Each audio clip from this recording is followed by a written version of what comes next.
Resolvendo aqui um problema que envolve o traçado das assíntotas, ou seja, a determinação da equação da assíntota, tanto horizontal quanto vertical, e o traçado das assíntotas, né? Então, verifique se a função f de x igual a 3 menos 4 sobre x menos 2 admite assíntotas verticais e horizontais.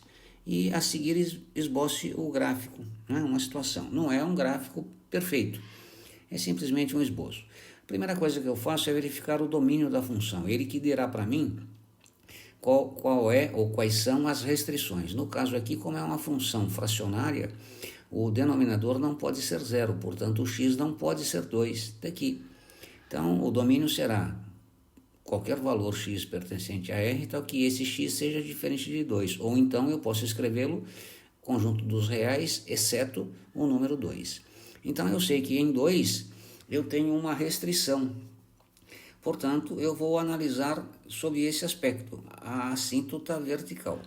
E para isso eu vou fazer o cálculo do limite da minha função quando x tende ao 2, a restrição. Se eu tivesse mais de uma restrição, calcularia vários limites aqui.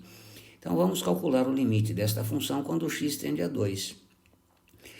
Se o x tende a 2, óbvio, eu tenho que fazer o cálculo limite lateral esquerdo, 2 pela esquerda, e o limite lateral direito, 2 pela direita, né? Não posso responder isto sem antes calcular isto, claro. Se nós entrarmos com 2 pela esquerda aqui, o que acontecerá? Observe, este valor que entra, eu até coloquei aqui, é um 2 menos, não é negativo, é um 2 menor que 2. Né? Portanto, quando eu subtraio este número deste, isto aqui vai dar negativo, mas elevado ao quadrado vai dar sempre positivo. Portanto, positivo por positivo vai resultar em algo positivo, só que tem um menos aqui que vai transformá-lo em negativo. Cuidado com essa análise de sinal. Então, observe, quando eu pego algo muito próximo de 2 e dele tiro 2, isto aqui vai ser muito próximo de zero, portanto, um número infinitamente pequeno. 4 dividido por algo muito pequeno vai dar algo muito grande. Portanto, eu fico com 3 menos infinito. E 3 menos infinito, óbvio que o menos infinito, que é incomensurável, prevalece. Portanto, o limite pela esquerda de 2 é menos infinito. De modo análogo, eu faço a análise para x tendendo a 2 pela direita. E, novamente, se aqui é 2 pela direita, isto aqui é maior que isto, portanto, isto aqui vai dar positivo. Mas não importa, elevado ao quadrado vai ser positivo. Positivo por positivo vai dar positivo. Com o negativo na frente, negativo. 4 dividido por algo muito próximo de zero é um número muito grande, portanto, 3 menos infinito. 3 menos infinito, fazendo a continha, menos infinito. Conclusão.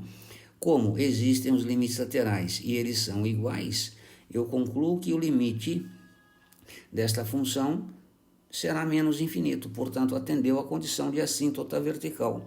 Ou seja, o limite da função, quando x tende a um valor b, será mais ou menos infinito.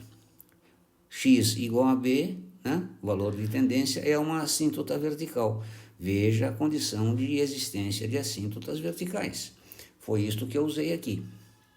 Agora eu vou verificar as assíntotas horizontais, né?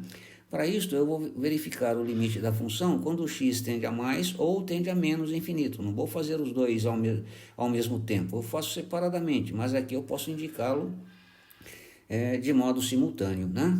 Então note que se nós entrarmos com infinito, tanto mais quanto menos, tiro 2, mais ou menos, vai dar infinito. Só que vai ser um infinito elevado ao quadrado, portanto, vai dar algo positivo.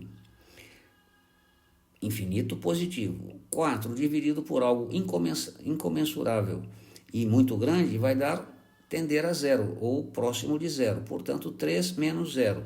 O que significa dizer que, se eu entrar com mais infinito, ou se eu entrar com menos infinito, o valor tende a 3. Portanto, se tende a 3, quando eu calculo o limite da função com x tendendo a mais ou menos infinito, é porque há uma assíntota horizontal. E esta assíntota horizontal será y igual a 3.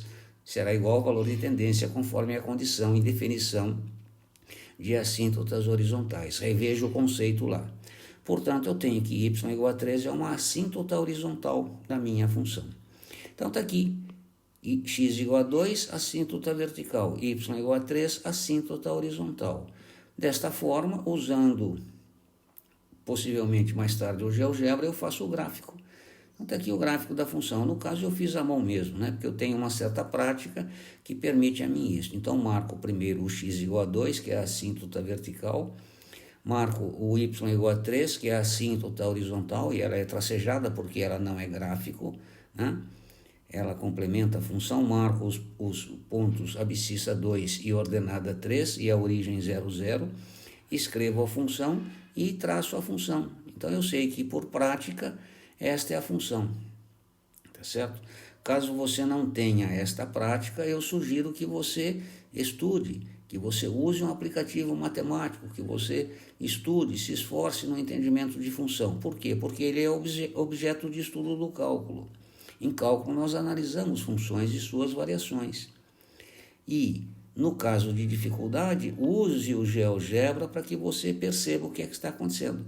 Então, usando o GeoGebra neste caso, veja só o que é que vai acontecer. Está aqui. Eu fiz o gráfico no GeoGebra, dei o comando lá no campo de entrada e ele traçou o gráfico para mim.